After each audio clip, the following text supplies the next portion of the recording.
আমাদের 125তম বর্ষ বিদায়ের উদযাপন করছি এবং আপনারা নিশ্চয়ই জানেন যে পুরো বৃহত্তর সিলেটে যত গ্রাম আছে, যতটা পুঞ্জি আছে, সব পুঞ্জির লোকজন আসার চেষ্টা করেছেন।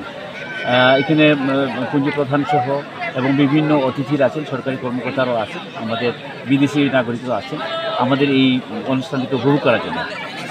এই অনুষ্ঠানের মধ্য দিয়ে আমরা সেটা জানাতে চাই যে আমরা আমাদের যে বিগত দিনের যে বিগত বছরের যে কাজকর্ম বা অথবা অন্য সব কিছুকে আমরা ধন্যবাদ জ্ঞাপন করতে চাই এবং আগামী দিনের জন্য আমরা নতুন বছর হিসাবে আমরা এই দিনটাকে বরণ করতে চাই। তো সেই ক্ষেত্রে বিভিন্ন গ্রাম থেকে আমাদের এই জায়গায় একটা মিলন মেলা হয় এবং এইখানে আমাদের ঐতিহ্যবাহী কিছু খেলাধুলা আমরা করাই এবং আমাদের কিছু নাচ গান আছে যেটা আমাদের ঐতিহ্যগত যেটা হয় আপনারা দেখছেন।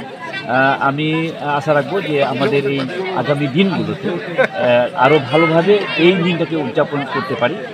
এইবার আমাদের যদিও আমাদের আর্থিক কিছু অনটন আছে, কিন্তু সেটা সরকারি পর্যায়ে খুব দ্রুতভাবে